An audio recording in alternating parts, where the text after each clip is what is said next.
I don't know how not to do it. I like, what am I? Because this is how I talk all day. So if I have a platform, like, and I'm not talking about any of this, what do I have to talk about? Be like, wow, it's so hot today.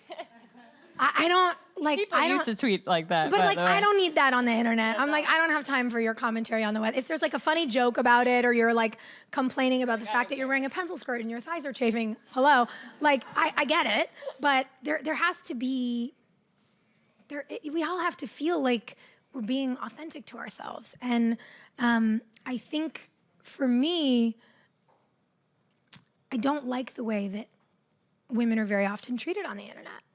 And I didn't like the way, as a young woman on a television show, I felt like I was treated like a chess pawn. Like, people talk about you and your body and your life and their insane theories about like who you might be dating. There have been a couple people I've been rumored to have been dating that I'm like, I wish. That would be so fun. How do I talk to that guy? Like, but it's also like there's humor there because it sucks. And it sucks to be reduced, and it sucks to be talked about like an object, and it sucks to be treated like a piece of meat. Like, it sucks. And eventually, I realized that I had to kind of lean into the suck, because clearly social media wasn't gonna go away. And clearly people loving to say inappropriate things to women, that's not going anywhere. So I had to do something else about it. And I remember when the BP oil spill happened, when Deepwater Horizon went down, and I was so enraged to know, again, looking at data, what the schematics of the engineers' recommendations were for how that well was to be built, and that they just weren't followed, and that it wasn't properly enforced, and that there was only one blind shear ram when at minimum, legally, you're required to have two. And I was like inhaling all of this information about how a company worth billions and billions of dollars let a bunch of people making a little bit above minimum wage die in the ocean and poisoned the ocean because it was profitable. And that, I was like, I'm done, it's over.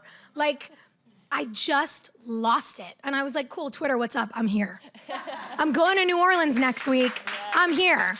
And I went to the Louisiana coastline, and I took 2 environmental lawyers, and I was threatened with arrest, and I was told I wasn't allowed to be filming on the beach. And that's not true. But I was being threatened by law enforcement, being told that if I continued filming, I'd be arrested, until they realized that the people who I was with were attorneys who knew that what they were telling us was bullshit. And I thought, it is up to us. It is up to us as citizens to share information, because corporations aren't gonna do it for us. Like, restrictions, when He Who Shall Not Be Named talks about how like there's too many regulations and we've gotta lessen them. Regulations literally keep people alive. Like, cool, you can't use chemicals in baby food that cause brain deformity. What a weird regulation. Like, no, that matters. And that, like, I can't even talk about it without being like, ah! That was it. That was it for me. Just realizing that if like weirdos, who by the way don't know how to use spell check, were gonna impersonate me on Twitter and Facebook, I was like, nah, babe, I'm gonna use my journalism degree to my advantage. You know, the reason that I want to be that I am an actor, that I wanted to be an actor, was to tell stories about people that would make people feel things, think things, provide catharsis, and maybe open people's eyes to people who are different than them. All of that boils down to telling real stories about real people. Even if they're fictional and they're written by some great writer, they all happen because there's a real story behind it. And I realized social media was my place to tell real, actual news stories, and stories about people, and expose an audience to a group of school kids in Guatemala who deserve a school. To expose audiences to nonprofits they might not have ever heard of.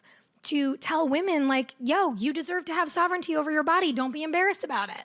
You know, that stuff, to harken back to my earlier point, that's what gives my life a purpose. My job is not my purpose, it's my job. I hope to do lots of them.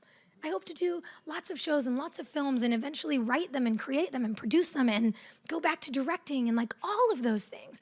But that is work. That's not the same as fulfillment. And I think for me and everybody, like I want every woman and man in this room to figure out where your fulfillment lies. And they won't be the same. Who cares? They don't have to be. Somebody's the head, somebody's the hands, somebody's the feet, somebody's the, like that. For the body that is our universe, like all of us have to serve different purposes. But for me, my purpose, the thing that makes me feel alive is to live in service. And I'm learning that that means service to my community and service to myself. Self-love is not selfish. Caring about your body is not selfish. Defending other women's rights to care about their bodies is important. You know, this stuff is important. And so that's why I say to so many people that finding the thing that like sets you on fire, that will lead you to your purpose too. Because you wouldn't have such passion about something if it didn't matter to you. And the stuff that matters to you matters more than like the 10 or 20 or who knows, maybe you're lucky and the 2 jobs you're gonna have like from now until the day you die. There's bigger stuff at play that we need to look at and fight for.